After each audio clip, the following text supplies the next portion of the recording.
Hi there, I'm G and I'm here at Natcol Design Technology in Auckland to tell you about the latest commercial project from their Advanced Animation Diploma.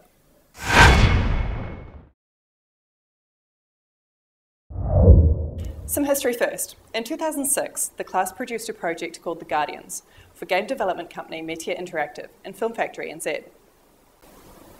In 2007, Natcol went international when two classes worked together to produce a pilot for the renowned design studio The Four Horsemen.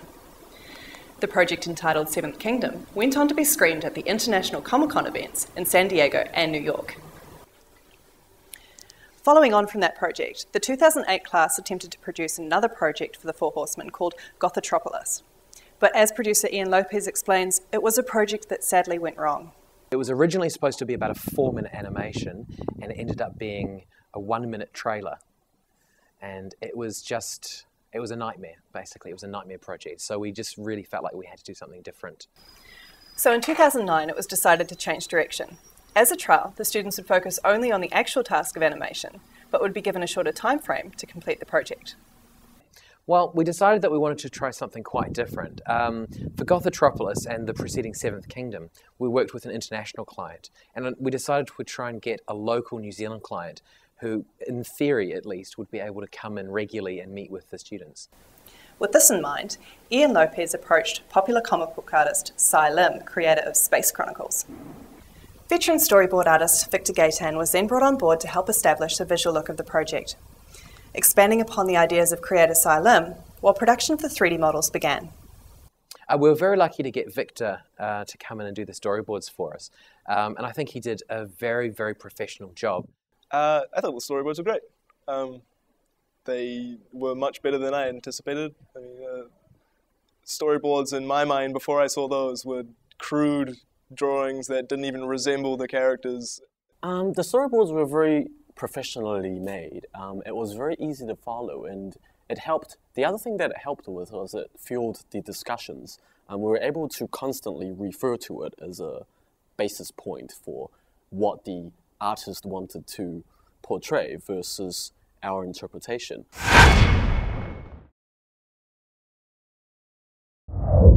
Once the story and the models were in place, it was time to organise the cast for the 3 lead characters. The first person to come on board was former C4 presenter Helena McAlpine.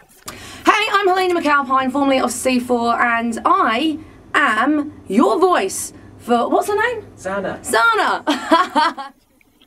Janelle Bish from Firehorse Films, the makers of TV3's Brotown, came on board to assist with casting of Bear and the Skeleton Queen herself.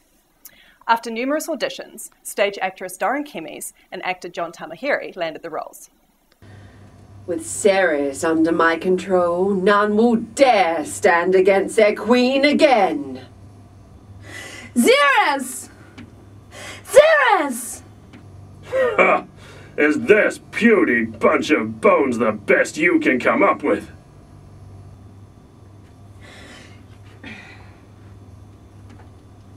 You cannot command him! You cannot command him!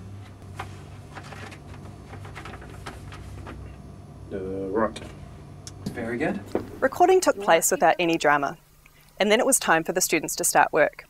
For the next 8 weeks, the students worked together on completing the ambitious project.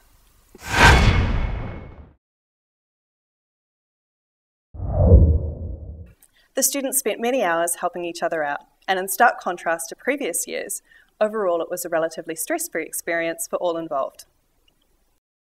It was nice to see everybody come together and work together, and there were no dramas, really. For the most part, pretty good, but there were a few lame ducks on that team.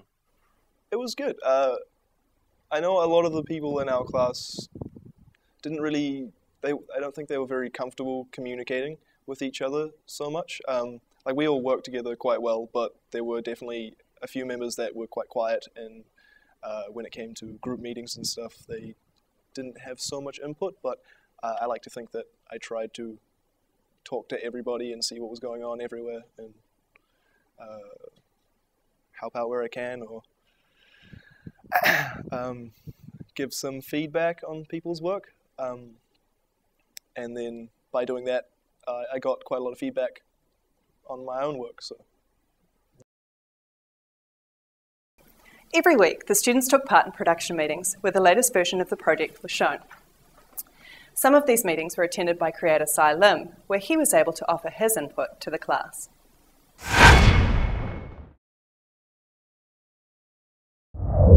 The project premiered at Auckland's Academy Cinemas, and reaction was generally positive, but with some concerns, especially over the appearance of the female characters. Well, yeah, because they're like out here, and you try to get the camera to like. There was some shots. It was like an upshot of the skeleton queen, so the camera would be down here, but all you could see were these two big lumps, and the torso there because they're just so big that they block out her face. On first impact, my initial feeling was that I didn't like the way the characters looked. I thought it was unnecessary. The story overall was very juvenile. It was like a child had written it. It was plot holes everywhere. I thought the chicks were babes, but I don't know. I guess it depends on who you're talking to, but sometimes that material might not be totally appropriate. Despite all the issues and all the obstacles that the students were confronted with, I think they delivered a good project with good results. It did improve a lot in editing because a lot of the terrible shots got taken out, so that was a big plus. And sitting there watching the final cut, I could not keep the grin off my face. It was that good. Despite these issues, overall the Skeleton Queen was a successful project, and the 2010 class hopes to do even better with the Scary Godmother. Thanks for watching. See you next time.